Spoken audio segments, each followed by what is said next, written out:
My name is John Hsu, Director of Detention and Detention Society, and you're listening to the Art or Trash Cinema Podcast.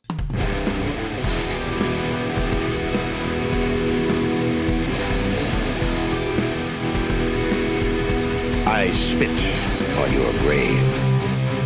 Groovy. You just take care of the justice, and I'll handle the revenge myself. Who will win, the living or the living dead? I had a mad imposter throw you down on the lunar surface and commit interstellar perversion.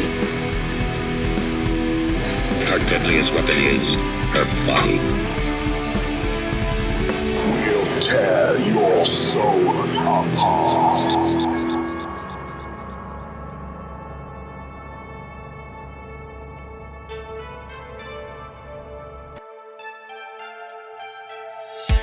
Ladies and gentlemen, welcome to the Art or Trash Cinema Podcast.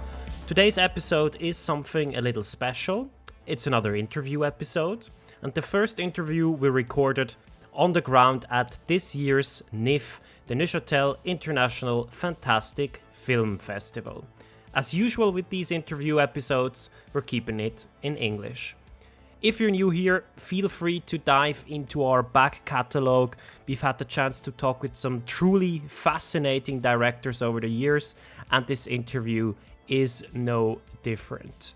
This time, we sat down with Taiwanese director John Hsu, best known for his breakout feature Detention or Fan Xiao, which was a massive success not only at the box office, but also won multiple Golden Horse Awards and cleaned up at the Taipei Film Awards.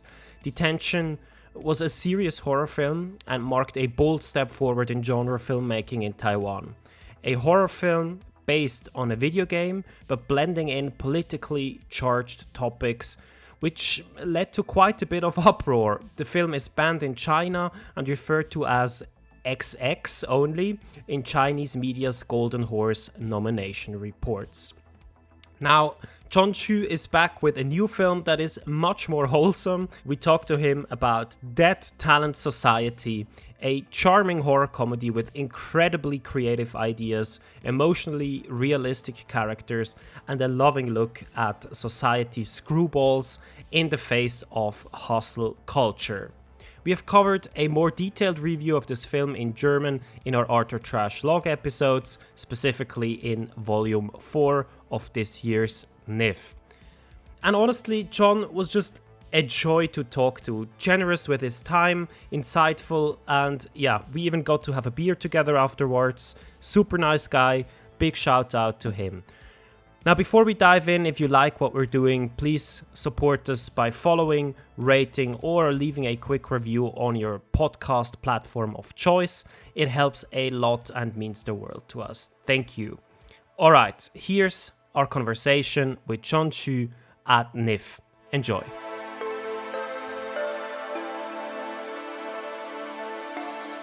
So, this is the Art or Trash Cinema Podcast. We're here with John Hsu. Thank you so much for taking the time to sit down with us. We really appreciate it. Thank you for having me.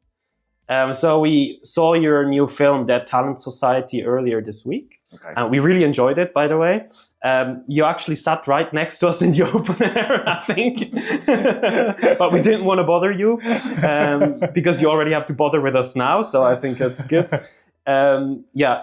So for us, when we watched the movie, it felt to us like you have a lot of empathy and potentially even you feel sorry for the struggle of ghosts. Right. How would you comment on that statement? Yeah, it actually has something to do with how I came up with this idea for the film. It was like right after I finished my first feature, Detention. Mm-hmm. And because it was demanding films to make, as my first feature, it was a psycho horror film that's based on in the 60s and also based on a video game. Mm-hmm. We've seen it actually. Oh yeah. So it's like I was like super stressful after making the production, after the whole release. It was like being trapped inside a huge storm that I have no idea what it is.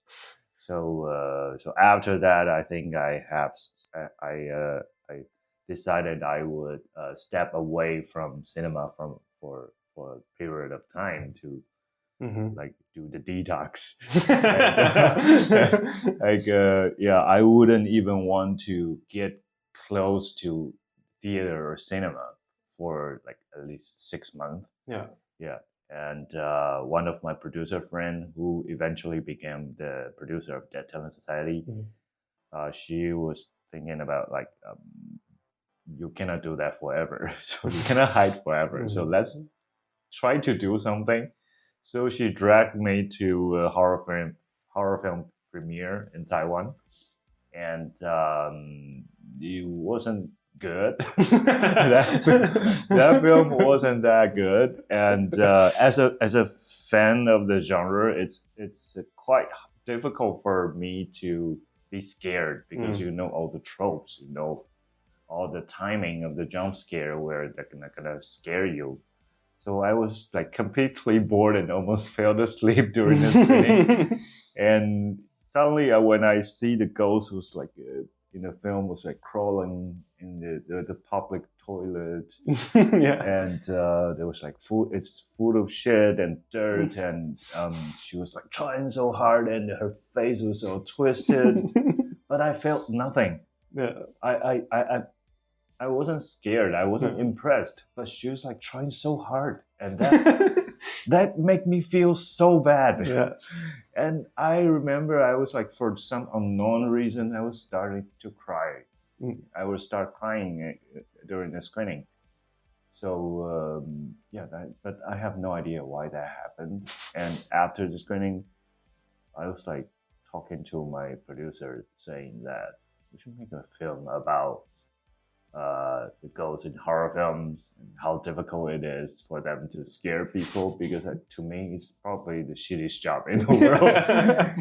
And because we were smoking outside, and like she was like having a pause for like 10 seconds and realized I wasn't joking. That's the incentive of it. Very cool. The idea. So that's a good, I think, point to also connect to what we wanted to know from you in terms of, making horror films. You grew up watching horror films, and as you said, I mean, it gets more and more difficult to actually get scared by a horror film. How do you think should one go about scaring an audience today? How do you do that? I think it's really, really hard. It's like exactly what I said. It's like I think the audience nowadays like getting more and more like aware, and they also know all the tropes. So it's like you're trying to impress a crowd that's getting smarter and smarter, and and they're super hard to please, because myself as an audience, I know how picky I am. And and with the experience from the first film, I knew that it's impossible to please everyone. So I think that being a horror filmmaker at this time is probably the most challenging time. That's it's interesting that you say that, because you did make a switch basically in your filmmaking. So first you obviously did Detention, which was a very serious horror film, a very historical drama, right? Your new film is much more lighthearted. It's much more wholesome, right? Where do the difficulties lie in such a switch, and what film did you end up enjoying more making? I'm actually more like a satire or comedy guy. So Dead Talent Society is more like my thing. The reason I got the job as a director of Detention is because I'm a gamer. Okay. I've been a gamer since I was 5, and I still play game until now. And when I remember when Detention was released, I was like looking forward to that game for quite some time, because that's probably the first time for a Taiwanese studio trying to make something about that period of time, and also make it into a psycho horror film. I think it's a really interesting idea. So I was like finished the game on the first day of release, and I was deeply touched by the story. I became a preacher for that game. I was like introduced that to every of my friends, including my friends in the film industry. I was talking to everyone, saying that someone should adapt that into a film, because we don't get that kind of content every day. Yeah, and eventually, one of the producers was like saying to me that, "So do you want to do it?" I was like so hesitated because I know how hard it was going to be. But at the same time, I really enjoyed that game. I really love the story of that game. I was like deeply touched by it. So I really want to be able to protect that. Yeah, and also I have some experience in terms of the game industry in Taiwan. I was like making a lot of World of Warcraft machinima back in the days. Okay. Nice. We got a lot of like Taiwanese fans and also fans in the States, if they are like if they know about the gaming culture around World of Warcraft. We even got invited to please come back then. Oh, nice. In the video contest. Yeah, We got a second place. Oh, cool. And so it's like the game team behind Detention aware of my existence. It's like we mutually admire each other's work. So, cool. We got this mutual trust in the beginning. So they know that I'm one of them. Yeah. That's why I got a job. But overall, I think that Detention Society is more like what I do when I was making short films. So it's more like going back to my roots. So that transition to me is quite natural because actually to me, making a horror film is quite similar to making a comedy because it's all about building up some kind of expectation from the audience. Audience would thinking something might happen and you subvert it. Yeah. So it's either a joke or a scare. Yeah. So it's the same thing. The timing is the same, right? Yeah. It's like it's all about the timing. And so what we do in Dead Talent Society is that when you expect there's going to be a scare, it's not. When you expect it's going to be a joke, it's not. So it's like constantly fooling the audience, which I had a lot of fun. Cool. Yeah. Including the music video at the end. Yeah. That's super fun. So the rookie, she's an extremely interesting lead, we thought. She's this girl that at first glance really is not good at anything, right? Right. Which to us seemed extremely unique. How did you come up with this character? Yeah, it was really challenging with that character because me and my co-writer, Ling, would spend a lot of time trying to figure out which direction we were going because there are like two choices we have. One is the rookie you saw. The other one is like the totally opposite. It's someone who's trying too hard. Yeah. So in the end, we choose the first one because I think it's fundamentally it's more close to me. Because even though I've made a lot of stuff, I am actually not a kind of a confident filmmaker that's like, satisfied with all my work. I usually have hard time watching my own stuff. Yeah, they only see the bad stuff. I have this, especially after Detention, I think my imposter syndrome has become more and more serious. And that's exactly the point of the rookie, the rookie character. And so basically my co-writer told me that you should just put your personal experience into that character. Cool, yeah. So you can see that the character arc of the rookie is like she thought that she could never do anything in the beginning, and suddenly she was successful in an accident. It's like accidentally successful, and she started to suffer from this imposter syndrome and how she's like picking herself up again and at ease with her the craving for recognition from other people. That's exactly what I've been through. Yeah, and even the parental relationship is completely mine. Okay. Yeah, because my father is that kind of father that's he wouldn't be too harsh on me, but she's always encouraging me in a gentle way to for me to become a better person, to become a more successful person, because he thinks that's the only thing that's gonna last, that's going to matter in terms of life. That's his value. So he would say the exact same thing to me, that the most important thing in the world is to be seen. Yeah, he considered that the biggest achievement one can do. So we even have the cabinet full of trophy that you see in the film at my parents' place. So it was kind of, yeah, it was like they have this cabinet since I was a kid. So they would put in everything we got, the children's got in there, and especially I remember when I got the Golden Horse for Detention. They would even put like photos of me holding the trophy in it, so the whole cabinet looks like a shrine. It's like I was dead, and that shrine is like kind of like a memorial of me.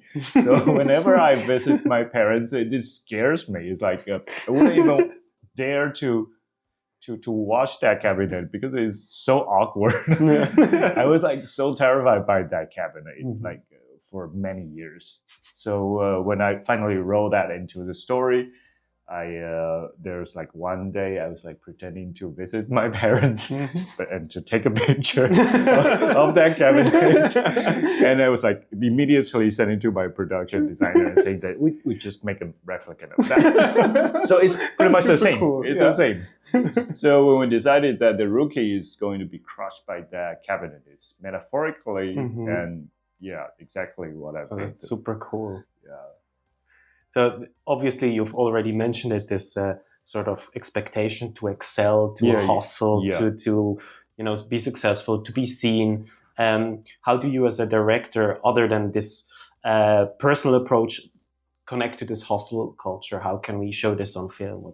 I mean, it's all over the film industry. Yeah. It's all about that, because one of the reasons we decided to tell this topic with horror film figures is that I remember there was a memory of me that when DVD was still a thing, we still have like shops like Blockbuster or something. Oh yeah. And there was one time when I saw all the horror film sector of the shop. It was like full of horror film DVD cover, which looks exactly the same. So I was like, I don't know who is who. And I start asking myself, do I remember any famous horror film characters? And then you realize you can only name a few that's already become classic. So it's like a really competitive scene. Yeah. Like I said, it's like when you are in the film industry, you're either you're a writer, you're a director, you're an actor or producer. What you're trying to do is to stand out, is to find some like uniqueness you have, or you can do to make you more special than other people. So your project is going to be seen, and the audience are going to recognize you. The award is going to recognize you, and also box office, of course. It's it is like everyone is craving for recognition, and it's not going to end, and you're not going to be satisfied by it as well. It's like drugs. Yeah. To me, it's like drugs. It's like you got this like one day of satisfaction, and you're craving for more, and because you want more, so you start like twisting yourself, like you try to become someone you're not to get more recognition. And so from my experience is that when I got a huge recognition from Detention, I already don't know who I am. And that terrified me so much. Understandably, yeah. Yeah, so this story is kind of like a therapy for myself to figure out what happened to me. Nice. Yeah. Very cool. So something a bit different. We try to follow Taiwanese cinema and have taken a keen interest in its development. And we do feel, as outsiders, like Taiwanese genre cinema, there is sort of a growing pride in local folklore. Right. Is this something that you also see happening? Yeah. I think it started with tag alone, right? Yeah. Yeah. Because we do have a lot of folklore or urban legend in Taiwan, and we even have this a book. It's called the Encyclopedia of Taiwanese Folklore, which is like super thick. Yeah. It's like we discovered this book when we started writing this story.